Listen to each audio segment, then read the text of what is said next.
Desde chica se acostumbró a tomar anfetaminas. En esa época las anfetaminas se conseguían en la farmacia como si fueran aspirinas. Y las tomaba para adelgazar, como todo el mundo. Se había internado en un camino interpretativo que no le debía nada a ninguna ortodoxia, era propio de ella y tenía una lucidez, yo diría, feroz. Yo había trabajado en el Grupo Sur, conocía a gente como Pesón y como Borges. Dentro del canon porteño representaban cierta validez. Y ella venía de un lado completamente distinto, pero yo me daba cuenta que yo la podía reconocer como una maestra. Bajaron estas barreras de desconfianza que pudo haber al primer momento, y yo empecé a frecuentar mucho su casa, que quedaba cerca de la Sorbonne, y en realidad me parecía que yo iba a aprender más con ella que con muchos de los profesores de la Sorbonne a los que acudía. Ella vivía en la Rue Saint-Sulpice, enfrente a la iglesia de Saint-Sulpice. Tenía un departamento sumamente desarreglado y entreverado, pero había una atmósfera muy especial.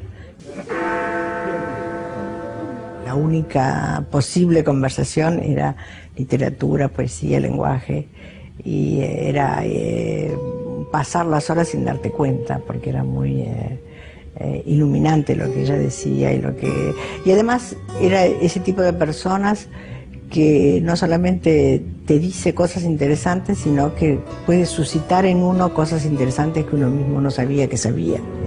Tenía una especie de don como el gran terapeuta que te obligaba, sin casi darte cuenta, a mirar detrás de vos misma y excavar materiales que vos no conocías en vos misma, de tu contacto con el lenguaje, con la palabra, con la poesía. Entonces, en ese sentido era muy maravillosa. No me he casado, nunca tuve hijos, pido perdón. Tuve amigos célebres, pero los que más quería acabaron suicidándose. Pido perdón. Soy vieja, peso 60 kilos, todavía me como las uñas. Pido perdón. Estaba Yves Bonfoy, estaba Gerard Philippe trabajando con el TNP, con el Teatro Nacional Popular, estaba Bataille, bueno, estaban Cortázar y estaba Octavio Paz, estaba Simone de Beauvoir, que venía a la Cité Universitaire a darnos clases. Yo iba a la casa de ella, que en esa época vivía en Montes de Oca, con la familia, y trabajamos los textos que estaba publicando, los trabajos y las noches, y nos poníamos a mirar poema por poema, en qué orden tenían que estar los poemas dentro del libro, y cómo vienen los poemas echándose luz o sombra unos a otros, y cómo crecen o decrecen. Bueno, de los trabajos y las noches. Sombra de los días a venir. Mañana me vestirán con cenizas al alba, me llenarán la boca de flores. Aprenderé a dormir en la memoria de un muro, en la respiración de un animal que sueña. Y ella era muy obsesiva y era muy posesiva de tu tiempo.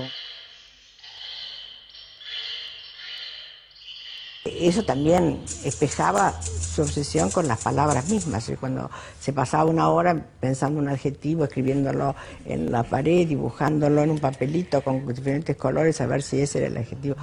A mí me hacía acordar mucho a Kafka ella. Esa necesidad como esencial de estar mirando la vida y el lenguaje como esos misterios que uno tiene que de alguna manera enfrentar y zambullirse en absoluta y total soledad. No. Es una ciudad todavía culturalmente muy burguesa, y cuando aparece Alejandra, que es una figura muy poco convencional físicamente, una persona que viene de pequeña clase media, judía, bisexual, transgresora en todo sentido, que se podía presentar muy desaliñada en los salones más resplandecientes de la vida porteña, eso produce un shock, porque la gente no estaba dispuesta a cambiar sus paradigmas.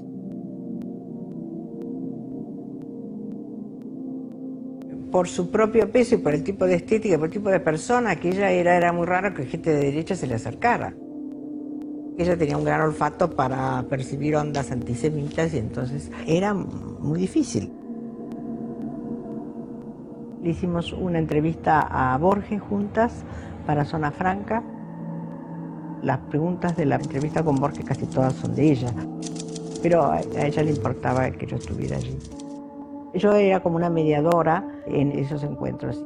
Alejandra se sentía muy incómoda en zonas muy de la burguesía porteña. Viniendo de Avellaneda, de un pasado de una familia de pequeña clase media, le parecía que su presencia física, su manera de vestirse, iban a chocar con las exigencias de que, de hecho, nos ocurría a veces. Entonces se sentía más cómoda conmigo, yo era como una especie de mediadora, porque mi familia más o menos era, mi padre tenía la misma edad de Borges, hablaba muy parecido, la manera de entonar se parecía mucho a la de Borges, y yo venía más o menos cómoda, yo me sentía más o menos en familia, no intelectualmente, pero sí, digamos, socialmente. Ella dice en una carta que le manda a León Ostrov, yo no soy de este mundo. Ella no era de este mundo, pero de una manera realmente alarmante. No se podía arreglar con la vida cotidiana y entonces era como una especie de niña desamparada y había que estar prestándole auxilio o ayuda para las cosas que todo el mundo puede manejar.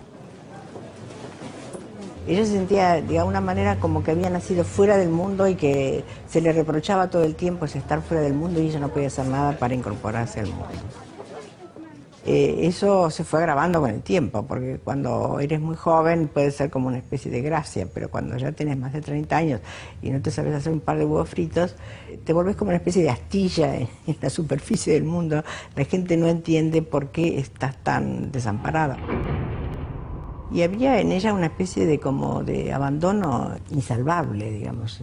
Era como una dependencia muy grande de la gente que la rodeaba y eso también, claro, creaba muchos problemas. Me parece que formaba parte de todas las tácticas o estrategias de autodestrucción que ella llevaba a cabo, ¿no? Y ahí, claro que había un problema psicológico muy fuerte, pero no pudo superar ese tipo de dificultad que tenía. Hay toda una zona misteriosa alrededor de ella que es muy difícil de penetrar. Llegó a New York sola y no fue una experiencia positiva para ella. El tipo de vida así no le sentaba para nada.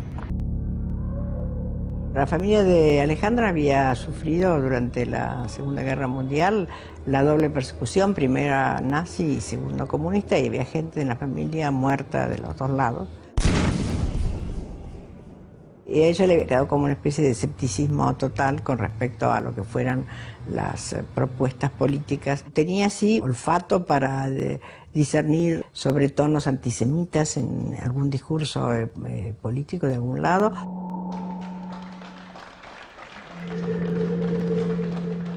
El eje de la propuesta de ella tiene que ver con lo de Rimbaud, eso de transformar la vida y después ya se verá lo que ocurre con el mundo, pero digamos, es como repensar la vida desde sus cimientos.